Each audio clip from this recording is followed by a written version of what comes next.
মই ঘৰলৈ গৈ আছিলোঁ ঘৰলৈ গৈ থাকোঁতে এইফালৰ পৰা অভাৰটেক কৰি পিনে ডাইৰেক্ট মই ডিব্ৰুগড় ফালৰ পৰা গৈছিলোঁ শিৱসাগৰৰ পৰা যিটো ল'ৰা আহিলে শিৱসাগৰৰ পৰা আহিছিলে ডাইৰেক্ট মানে মোক মাৰি দিলে মোৰ গাড়ীখন একেবাৰে ডিব্ৰুগড় ফালে ঘূৰাই দিলে। কি নাম আপোনাৰ? আপোনাৰ প্ৰাঞ্জল মোহন ঘৰ মৰাণ মিহোলা।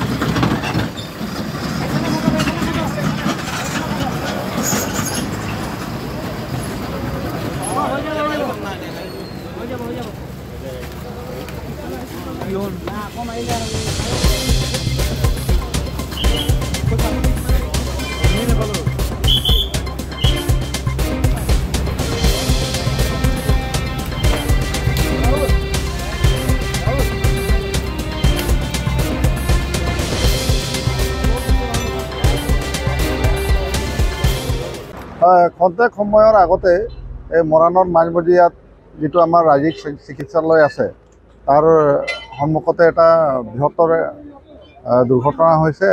এজন বাইক আৰোহী আৰু ইয়ন গাড়ীৰ মুখামুখি সংঘৰ্ষ আৰু ইয়াতে বাইক আৰোহী গুৰুতৰভাৱে আহত হৈছে বুলি আমি গম পাইছোঁ।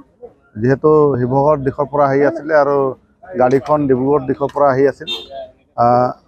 ইয়াতে গুৰুতৰভাৱে আহত হোৱা ব্যক্তিজনক ইতিমধ্যে 108 চিকিৎসালয়লৈ লৈ গৈছে আৰু একদম চিকিৎসালয়ৰ সন্মুখতে হৈছে। যদি এই চিকিৎসালয়খন খোলা থাকিলে হয় নিশ্চয় ব্যক্তিজনক সোনকালে চিকিৎসা প্ৰদান কৰিব পাৰিলে হয়। দুৰ্ভাগ্যবশত এই চিকিৎসালয়ৰ 24 যিটো হাৱাৰ 24 ঘণ্টাৰ মানে এইটো বন্ধ হৈ গ'ল। গতিকে নাজানো কি পৰ্যায়ত আছে আৰু কেনেকুৱা ধৰণৰ এক্সিডেণ্ট হ'ল।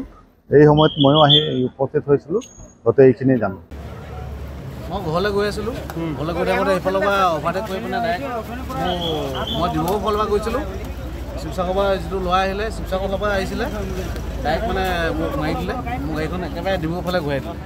কি নাম আপোনাৰ? আপোনাৰ প্ৰাঞ্জল মোহন ঘৰ মৰাণ মিহোলা।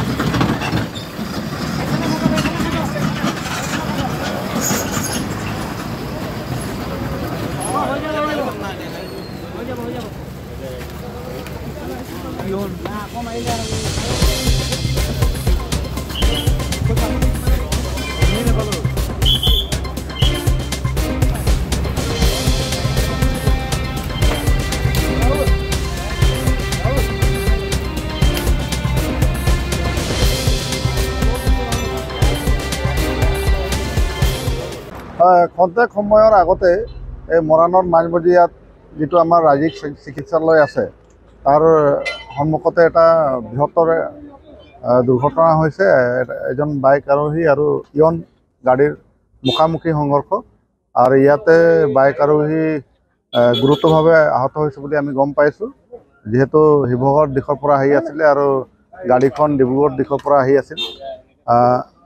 ইয়াতে গুৰুতৰভাৱে আহত হোৱা ব্যক্তিজনক ইতিমধ্যে 108 চিকিৎসালয়লৈ লৈ গৈছে আৰু একদম চিকিৎসালয়ৰ সন্মুখতে হৈছে। যদি এই চিকিৎসালয়খন খোলা থাকিলে হয় নিশ্চয় ব্যক্তিজনক সোনকালে চিকিৎসা প্ৰদান কৰিব পাৰিলে হয়। দুৰ্ভাগ্যবশত এই চিকিৎসালয়ৰ 24 যিটো হাৱাৰ 24 ঘণ্টাৰ মানে এইটো বন্ধ হৈ গ'ল। গতিকে নাজানো কি পৰ্যায়ত আছে আৰু কেনেকুৱা ধৰণৰ এক্সিডেণ্ট হ'ল। এই সময়ত ময়ো আহি উপস্থিত হৈছিলোঁ, গতিকে এইখিনি জানো। যিকোনো খবৰৰ বাবে যোগাযোগ কৰক 7090173330 অথবা 7099017990 নম্বৰত।